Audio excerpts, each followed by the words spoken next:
आज हम स्टडी करेंगे ट्रीज। ट्रीज का नाम सुना होगा आपने पहले भी। तो अभी तक हमने जितने भी डाटा स्ट्रक्चर पढ़े हैं सारे के सारे जो थे वो लीनियर डाटा स्ट्रक्चर थे।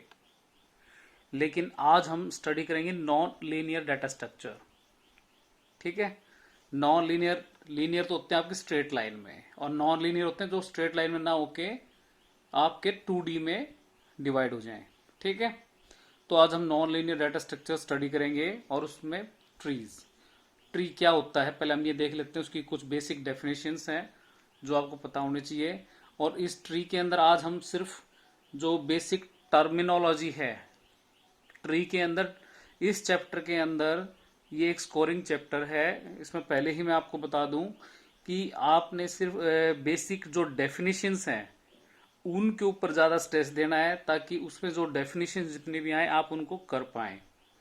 उसके अलावा थोड़ा बहुत और भी इसमें है मैटर, वो भी हम डिस्कस करेंगे। लेकिन आपने एटलीस्ट जितने डेफिनेशंस हैं, काफ़ी डेफिनेशंस हैं इसमें, वो आपको बिल्कुल सारे की सारी आपने तैयार करना है उनको एग्जाम पॉइंट ऑफ व्यू से। तो हम पहली डेफिनेशन ट्री की देखते हैं। ट्री होता क्या है वास्तव में। A tree is a non linear data structure which is used to represent the data containing a hierarchical relationship between elements। ठीक है। ट्री एक नॉन लीनियर डाटा स्ट्रक्चर होता है जो कि रिप्रेजेंट करता है डाटा के एक हिरार्किकल रिलेशनशिप। हिरार्किकल मतलब पीढ़ी दर पीढ़ी ऊपर से लेके नीचे तक। ठीक है। या नीचे से ऊपर तक, बिटवीन एलिमेंट्स। ठीक। अब मैं इसको अगर एक डायग्राम के माध्यम से आपको समझाऊं मैं, ठीक है, तो ये इस तरह से होता है। राइट। ये एक नोड है, ठीक है, जो गोल में बना ये नोड है और ये नोड है। ठीक है। ये स्ट्रेट लाइन में नहीं चलता है, ये इस तरह से चलता है। ठीक। तो ये मैंने एक बना दिया ट्री। तो इसमें ये यही कहता है कि this is a non linear structure, ठीक है, which is use to represent data containing hierarchical relationship. Hierarchical relationship क्या होती है कि जैसे ये एक नोड है, ये एक दो नोड है। ठीक है। हिरार्किकल मतलब ये इसका रूट नोड है और ये इसके चाइल्ड नोड्स हैं। ये पेरेंट है, ये इसके पापा हैं और ये इसके दो बच्चे हैं। और ये बी सी डी और ई, ठीक है, डी और ई बी के बच्चे हैं। ठीक है। एफ और जी सी के बच्चे हैं। तो मतलब ये एक जो पीढ़ी दर पीढ़ी जो रिलेशनशिप है इसको हम बोलते हैं हिरार्किकल रिलेशनशिप। तो डाटा एलिमेंट्स के बीच में भी इस तरह की रिलेशनशिप होती है और जिससे हम इस डाटा को ऑर्गेनाइज करते हैं। तो ये डेफिनेशन आपको क्लियर हो गई होगी। अब हम पढ़ते हैं आगे second definition. It may be defined as finite non empty set of nodes such that there is a special node called root and rest nodes represent subtrees of root। Hindi बता देता हूँ मैं इसकी।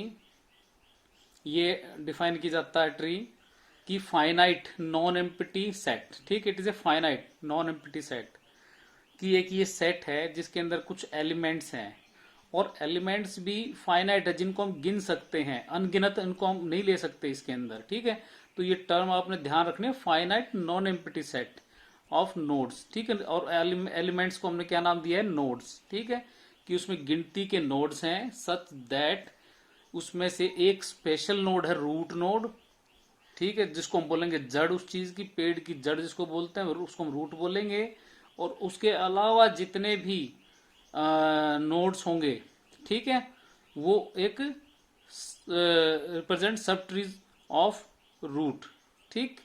वो एक फर्दर एक सब ट्रीज को मतलब ट्री के पार्ट यानी कि सब ट्री को रिप्रेजेंट करेंगे और उनका भी जो ऊपर वाला जो नोड होगा वो एज ए रूट नोड ट्रीट होगा। ठीक। एक मैं डेफिनेशन और बता देता हूं फिर मैं इसको दोबारा एक्सप्लेन करूंगा। It is a recursive data structure. Tree is a recursive, मैंने पहले भी बताया था कि रिकर्जन होता है इसके अंदर। तो ये रिकर्सिव प्रोसेस से ही इसको हम क्रिएट करते हैं। कैसे करते हैं वो भी मैं बताऊंगा आपको। तो it is a recursive data structure. अब हम इसको समझ लेते हैं। ठीक है। अब इसके अंदर क्या था कि it is a non empty set of nodes, कि जो ये नोड्स हैं दीज आर नोड्स, ये गोल गोल जो मैंने लिखे हुए हैं ये नॉन एम्प्टी, यानी कि जब ट्री कब बनेगा, अगर एक भी नोड नहीं होगा तो ट्री बनेगा ही नहीं। तो कुछ तो इसमें नोड्स होंगे और वो नॉन एम्प्टी होगा सेट, और फाइनाइट भी होगा, इनफाइनाइट नहीं होगा। ठीक है, और इनमें से एक स्पेशल नोड होगा जिसको हम बोलेंगे रूट नोड। ये क्या होगा आपका रूट, इसकी जड़। ठीक है, ये यानी कि पूरा पेड़ यहां से शुरू होगा। ठीक है, जैसे पेड़ की जड़ होती है नीचे, पूरा पेड़ उसके ऊपर खड़ा होता है। अगर हम जड़ ही नीचे से काट दें तो क्या ऊपर वाला पेड़ खड़ा हो पाएगा? नहीं हो पाएगा। तो वैसे ही ये इसकी जड़ होती है, इसलिए इसको हम रूट नोड बोलते हैं। और उसके अलावा रेस्ट नोड्स रिप्रेजेंट सब ट्रीज ऑफ रूट। ठीक है, तो जो रेस्ट, जो इसके अलावा अब ये बच गया आपका ये पोर्शन। ठीक है, ये पोर्शन, इनको हम बोलेंगे सब ट्रीज ऑफ दिस रूट। ठीक है, सब ट्रीज, इन ये भी तो एक ट्री हो गया ना। एक तो पूरा बड़ा ये ट्री हो गया, ट्रायंगल जो दिख रहा है, फिर एक ये छोटे छोटे ये आपके हो गए ट्री। ऐसे ही इसके आगे ये भी हो सकता है, अगर इसके आगे होते हैं तो। ठीक है, और इसके आगे इस तरह ये बनते जाएंगे। ठीक है, कितने भी हो सकते हैं, ये फाइनाइट नंबर ऑफ। तो ये सब ट्रीज होंगे इस रूट नोड के। ठीक है, ये क्या कहता है, रेस्ट नोड्स रिप्रेजेंट सब ट्रीज ऑफ रूट। इसके सब ट्रीज ये होगा और इसका सब ट्री ये होगा। ठीक है, ऐसे ही फिर हम इसके आगे इसको हम इस तरह से एक्सप्लेन कर सकते हैं। दूसरी जो डेफिनेशन थी उसमें रिकर्सिव। रिकर्सिव कैसे होता है कि जब मैं एक, मान लो ये मैं ट्री क्रिएट करता हूं, तो मैं सबसे पहले रूट नोड क्रिएट करूंगा और फिर इसके सब ट्री करूंगा मैं। जब मैं इस पॉइंट पे आऊंगा तो मैंने फर्दर फिर एक ट्री क्रिएट करना है नीचे इसके, तो उस केस में इसको रूट मानूंगा और इसको फिर सब ट्रीज इसके क्रिएट करूंगा मैं, नोड्स ये वाले। ठीक है, तो दिस इज द रिकर्शन। ठीक है, कि पहले मैंने एक फंक्शन लिया, अब मैंने उसकी जब अगला काम स्टेप उठाया तो उसके अंदर उसी फंक्शन को दोबारा कॉल किया इसके फर्दर क्रिएट करने के लिए। ठीक है, अगर मैं आगे फिर एक सब ट्री क्रिएट करता हूं, जब मैं इस स्टेप पे आऊंगा तो इसके आगे मैंने फिर एक ट्री क्रिएट करना है, तो ट्री क्रिएट करने की डेफिनेशन तो मेरी एक ही होगी। जो ट्री बनाने का जो मेरा फॉर्मूला है, तो वो मैं दोबारा से इसको यहां से फिर यहां कॉल कर लूंगा और फिर एक सब ट्री बन जाएगा। इस तरह से लेफ्ट डायरेक्शन में बनेगा और ऐसे ही राइट डायरेक्शन में बनेगा। ठीक है, इसको बोलते हैं रिकर्सिव। अब क्या होगा, अगले हम पढ़ते हैं, कुछ इंपॉर्टेंट पॉइंट्स हैं ये आपको जो ध्यान रखने हैं। Root node is called parent. Root node को मैं क्या बोलता हूं?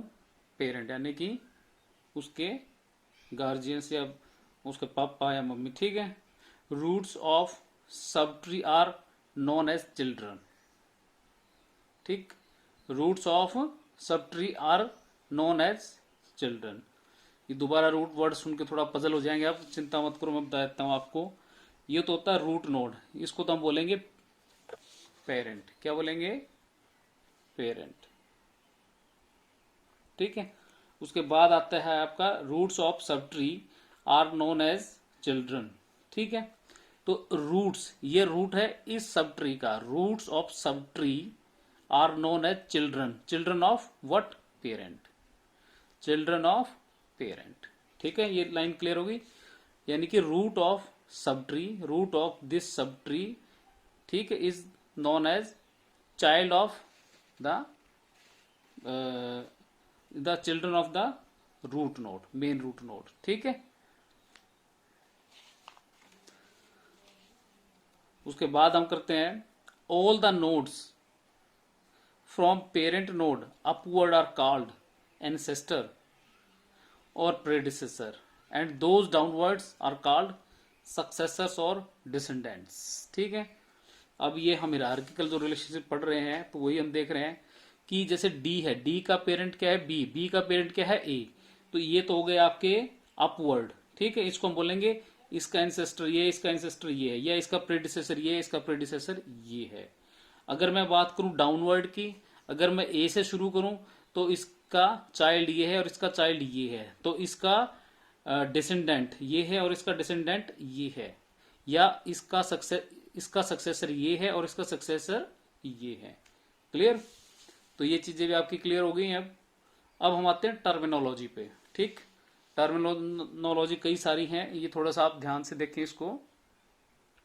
इसमें है पहला है रूट। ठीक, रूट हम किसको कहते हैं मैंने बता दिया है, उसके डेफिनेटिव जो पार्ट है उसमें हम चलते हैं क्योंकि एग्जाम में आएगा तो आपने डेफिनेशन लिखनी है। The node eight top of the tree structure or the only node in a tree that doesn't possess a parent is called the root node। ये डेफिनेशन 3 लाइन की, कि वो नोड जो कि एक ट्री स्ट्रक्चर के बिल्कुल टॉप पे हो और सिर्फ इकलौता नोड हो, ठीक है, और जिसका पेरेंट कोई ना हो, यानी कि जिसके फर्दर ऊपर पेरेंट कोई ना हो, उसको हम क्या बोलेंगे, रूट नोड। ठीक है, ट्री स्ट्रक्चर के टॉप पे हो और उसका कोई पेरेंट ना हो, that node is a root node और पेरेंट नोड। ठीक है, अब आगे हम देखते हैं ब्रांच नोड। ब्रांच नोड क्या होगा? All nodes except leaf node and root node are called branch node. Branch node आपके क्या आएंगे इसमें? ये मैंने एक ट्री बना रखा है, A B C D E F G H I K and L. ठीक है, ये मैंने एक ट्री बनाया। It is not a binary tree, it is a simple tree. ठीक है, क्यों? क्योंकि इसके अंदर ये 3 इसकी ब्रांचेज हैं। तो इसके अंदर आप देखिए ब्रांच नोड क्या, किसको बोलेंगे हम? All nodes except leaf node and root node are called branch node. ठीक, ये मेरा रूट नोड है। ये जो बिल्कुल एंड में दिख रही है इनको मतलब लीफ, एक ग्रीन कलर के जो मैं दिखा रखे हैं ये लीफ नोड्स हैं। ठीक है, इनको छोड़ के जो अंदरूनी नोड्स बच गए उनको हम बोलेंगे ब्रांच नोड्स। ये ध्यान रखना आपने, इंपॉर्टेंट क्वेश्चन है ये। 2-2 नंबर की डेफिनेशंस आती हैं ब्रांच नोड की, बच्चे इसमें गलती करते हैं, उनको पता नहीं होता, इसीलिए मैंने इसमें कलर कोड डाल दिया है ताकि आपको इसको देखते ही आपके दिमाग में वो चीज एग्जाम में भी रहे। ठीक है, तो ब्रांच नोड क्या होते हैं कि इनकी ब्रांचेस, ठीक है, इसमें हम जड़ को छोड़ते हैं। पेड़ की टहनियां क्या होती हैं, उसके जड़ को, तने को छोड़ देते हैं हम। ठीक है, और जो बिल्कुल एक्सट्रीम में जो पत्ते होते हैं उनको हम छोड़ देते हैं। उसके बीच की जो टहनियां हैं उनको हम ब्रांच नोड बोलते हैं, ब्रांचेस बोलते हैं। तो वही चीज मैंने यहाँ पे की है कि मैंने इसको भी छोड़ दिया, रूट को भी, और इसकी पत्तियों को भी छोड़ दिया। These are leaf nodes. ठीक है, बिल्कुल जो एंड पॉइंट्स होते हैं, और अंदर के जितने भी नोड होंगे, चाहे ट्री कितना भी बड़ा हो छोटा हो, these are known as branch nodes. अब अगली डेफिनेशन आती है लीफ नोड की। तो इसका मैंने कलर भी दे रखा है, पिंक कलर है तो इनका पिंक कलर है। ठीक है, इनका ग्रीन है तो ग्रीन वाले ये। तो लीफ नोड क्या होते हैं? Those nodes of a tree that do not have any children are called leaf node. जिनका कोई भी फर्दर चाइल्ड नहीं होता, ठीक है, उनको हम क्या बोलते हैं? Leaf node. अब इसमें देखिए, इसका चाइल्ड ये है लेकिन इसका चाइल्ड कोई नहीं है, इसका चाइल्ड ये है, इसका चाइल्ड कोई नहीं है। तो ये जो ग्रीन वाले मेरे नोड्स हैं ऑल आर लीफ नोड। पत्तियां बिल्कुल जो एंड पॉइंट्स पे होती हैं। ठीक है, यहाँ पे टहनी नहीं होती, यहाँ सिर्फ पत्तियां होती हैं। ठीक है, अगर हम तोड़ते हैं तो इन पत्तियों को ही तोड़ते हैं सबसे पहले। तो ये भी तोड़ने वाला कंसेप्ट, ये भी ध्यान रखना, आगे काम आएगा। तो ये GEHIKL, these are the leaf nodes. अब हम करते हैं ट्री। ट्री की मैं पहले 3 डेफिनेशन आपको बता चुका हूं। चौथी डेफिनेशन आपकी ये है, जो आपको आसान लगे पेपर में लिख देना। ठीक है, A tree is a connected graph without any circuit। ठीक, इसको समझो, एक कनेक्टेड ग्राफ है जिसके अंदर कोई सर्किट नहीं है। सर्किट होता है क्लोज, जैसे हम इलेक्ट्रिक सर्किट देखते हैं। ठीक है ना, तो इसके अंदर कनेक्टेड ग्राफ कैसा है? ये ग्राफ तो आप समझते ही है। तो ग्राफ है कि ये इस तरह से इससे ये जुड़ा हुआ है ये। ठीक है, एजेस के थ्रू सब आपस में जुड़े होंगे, कोई भी ऐसा नहीं होगा जो नहीं जुड़ा होगा, नहीं तो वो ट्री का पार्ट नहीं बन पाएगा। अब किसी में भी सर्किट नहीं है कि या तो मैं इन दोनों को जोड़ दूं या मैं इन दोनों को जोड़ दूं। अगर इन दोनों को जोड़ देता हूं तो ये एक सर्किट बन जाएगा। तो ट्री के अंदर ऐसा कहीं नहीं होगा कि ये आपस में जुड़ेंगे। ठीक है, ये सब ऐसे कैसे खुलते जाएंगे। ठीक है, तो this is the concept of tree. Now path माने रास्ता। The number of nodes between any two nodes at different levels, इसमें लेवल्स का ध्यान रखना भाई, different levels through which they are connected is known as path length, and the way they are connected with is called the path. समझे? ये क्या कहता है कि the number of nodes between any two nodes, दो nodes के बीच में जितने भी नोड्स हैं, ठीक है, और वो डिफरेंट लेवल्स पे हैं, ठीक है, through which they are connected is known as path length, उसको हम बोलेंगे पाथ लेंथ। जैसे इस एग्जाम्पल के अंदर इसने कहा था ACGL, जैसे ना ACGL, तो इसी केस में मैं दिखाता हूं आपको। ये इसमें नहीं है डायग्राम,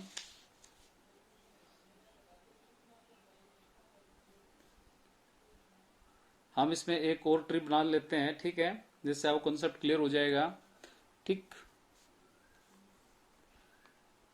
ये एक ट्री बना देते हैं हम, दिस वन, दिस वन,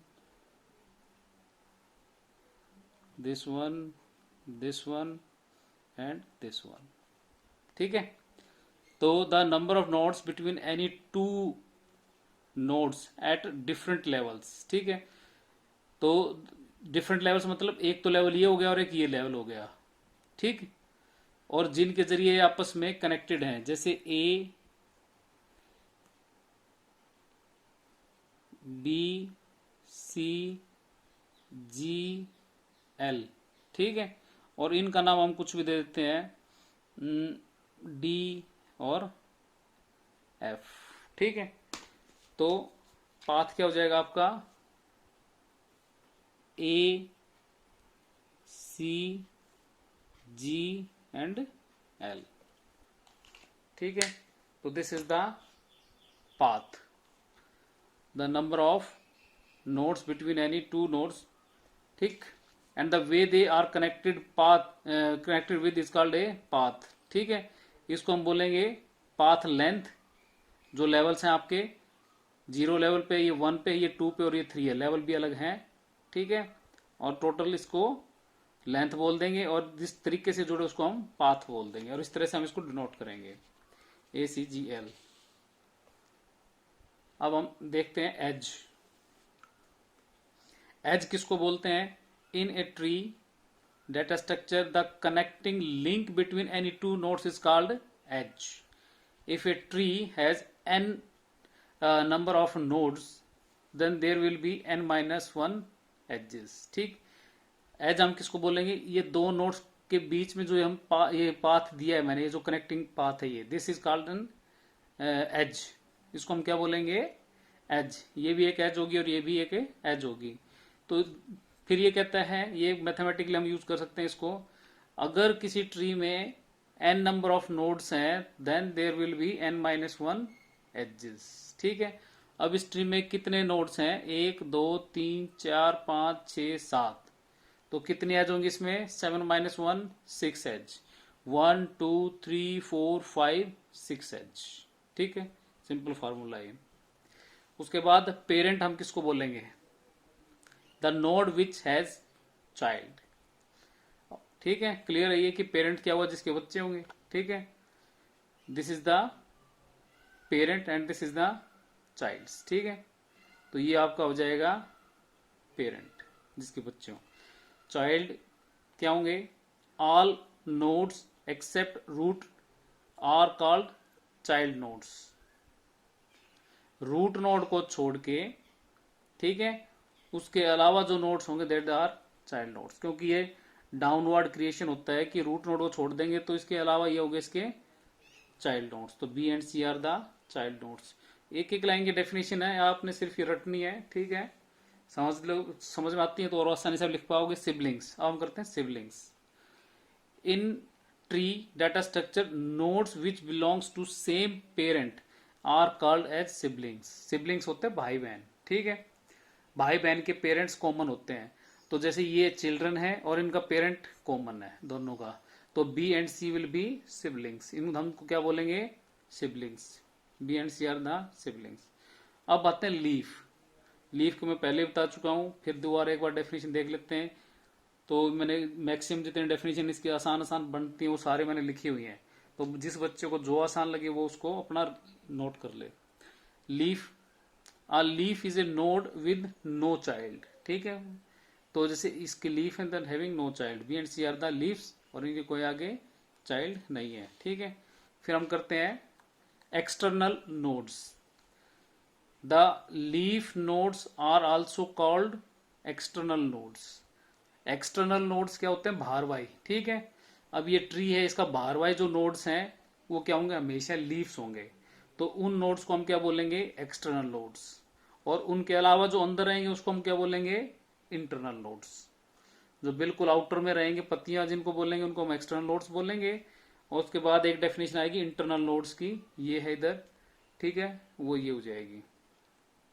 फिर हम बोलते हैं terminal nodes. Leaf nodes is also called terminal node. इनको हम टर्मिनल नोड भी बोलते हैं। टर्मिनल मतलब जहां पे मेरा ट्री नीचे आके खत्म होता है, टर्म, ठीक है, टर्मिनेट हो जाता है, दैट इज टर्मिनल नोड, यहां आके खत्म हो जाएगा। तो नाम से भी आपको काम का पता चले और इससे आप और आसानी रहेगी कि पेपर में आप सही डेफिनेशन लिखे हैं। तो terminal means where the tree path terminates, ठीक है, इसका पाथ जहां टर्मिनेट होता है उसको हम, उन नोड्स को हम क्या बोलेंगे, टर्मिनल नोड्स। फिर हम पढ़ते हैं इंटरनल नोड्स, ठीक है। तो इंटरनल नोड्स क्या होंगे, nodes which has at least one child is called as internal nodes. They are also known as non terminal nodes, ठीक है। इनको हम क्या बोलते हैं, नॉन टर्मिनल नोड्स। नीचे मैंने डायग्राम में दिखा रखा है, इसको देखिए आप, ठीक है, एरो करके मैंने यार कर रखा है, रूट 1, 2, 4 एंड 5, यानी कि दूसरी भाषा में जो एक्सटर्नल नोड्स नहीं है उसके अलावा जो बच के वो सारे के सारे आपके इंटरनल नोड्स होंगे। आप सीधी एक लाइन की डेफिनेशन लिखते हैं, nodes which are not and external nodes are known as internal nodes. दूसरा आप ये डेफिनेशन लिख सकते हैं, nodes which are at least one child is called as internal nodes. अब इनके देखो, इसका एक चाइल्ड है एटलीस्ट, ठीक है, इंटरनल नोड हो गया। अब इसका भी चाइल्ड है 2, इंटरनल हो गया, इसका भी चाइल्ड है, ये हो गया, इसका चाइल्ड ये हो गया, ठीक है, इनके चाइल्ड ये है, ठीक है। तो these are the internal nodes. Degree, ये भी इंपॉर्टेंट कंसेप्ट है। डिग्री किसको हम बोलते हैं, the total number of children of a node is called as degree of that node. किसी एक नोड के कितने सारे चिल्ड्रन हैं उसको हम बोलते हैं उस नोड की डिग्री, ट्री की डिग्री नहीं, नोड की डिग्री, ठीक है, इस नोड की डिग्री। इसके 2 हैं तो इसकी डिग्री 2 हो जाएगी, इसके अगर 3 होते तो 3 होती, 4 होते तो 4 होते, और n या m नंबर होती तो m डिग्री होती। तो a की डिग्री इज 2 एंड b की डिग्री इज 1, ठीक है। तो इसमें इस फिगर में a की डिग्री इज 2, ये इस फिगर में देखें a की डिग्री इज 2 है, b की डिग्री क्या है, 1 है। तो आज हम इतने डेफिनेशन की हैं, बची हुई डेफिनेशन हम अगले सेशन में, अगली क्लास में करेंगे। आपको वीडियो अच्छा लगे तो मेरे चैनल को लाइक करें, सब्सक्राइब करें, ताकि और अच्छे वीडियोस मैं आपको दे पाऊँ। Thank you.